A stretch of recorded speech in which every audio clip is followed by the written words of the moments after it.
heo mông piu bên ní lư sờ lên mà cướp táo ở tâm miền na chân pi sờ la thì piu lư mà đang tiết táo chân pi sờ la từng ở kia táo nhom ở đây hắn rút cho mẹ thì mẹ cái tha ní ông đừng anh tao muốn mẹ tao đập bên đi nhưng mà here rút cho mẹ thì nhom chui vô nôm đã không có trao ơi mẹ này cho ba thà trâu ca phụ nhom này mà xử lý cha này tây tạ ba ra tây tạ mai khó mới châu tao tao học phụ nhom mà chỉ có nhom trăm thà tụi bạn chưa đại thà phụ cha châu mình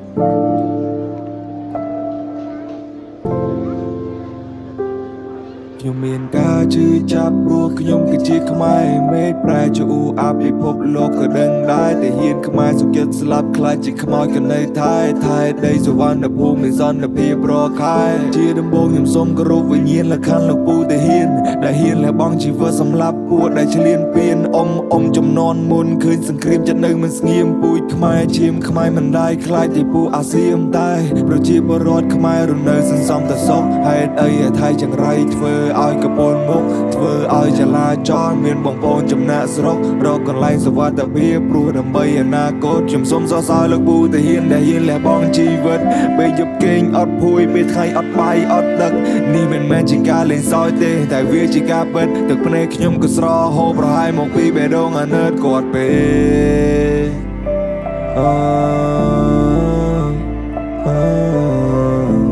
ខ្ញុំសូមជូនពរទៅកាន់បងប្អូនលោកពូនិងលោកអ៊ំដែលឈរនៅជួរមុខនិងជន់ពីសឹកឲ្យមានសុវត្ថិភាពទាំងអស់គ្នាហើយនេះគឺជាសម្លេងដែលនិយាយជំនួសក្មេងៗនៅក្នុងជំរំសុវត្ថិភាពពួកគាត់មានឪពុកដែលចូលរួមការពារទឹកដីហើយគាត់នៅប៉ាណាប៉ុន្តែមិនបាននិយាយបានអាឡូប៉ានៅណាប៉ានៅទីនោះពិបាកអត់រឿងអាហារព្រោះកូនហើយនឹងម៉ាក់គេងនឹកប៉ាខ្លាំងណាស់ថ្ងៃមិញក្របហោះកូនត្រូវរត់ចេញពីសាលាគ្មានប៉ានៅផ្ទះយើងប្រែទៅជាស្ងាត់ប៉ាក៏ធ្លាប់មកផ្ទះបាន2-3ខែទៅវិញបាត់ប៉ាប្រាប់កូនថាប៉ាគ្រាន់ចេញពីផ្ទះទៅវឹកហាត់តែប៉ាទេមកម៉ាត់ថាជំរុំត្រូវចល័តហើយCambodia we just need peace ក្នុងកំឡុងពេលនេះមិនចង់ឲ្យមានសង្គ្រាមឡើយ Cambodia we just need peace ក្នុងកំឡុងពេលនេះមិនចង់ឲ្យមានសង្គ្រាមឡើយ Cambodia we just need peace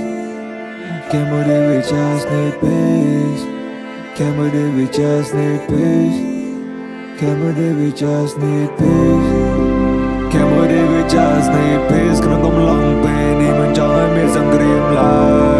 យ Cambodia we just need peace ក្នុងកំឡុងពេលនេះមិនចង់ឲ្យមានសង្គ្រាមឡើយ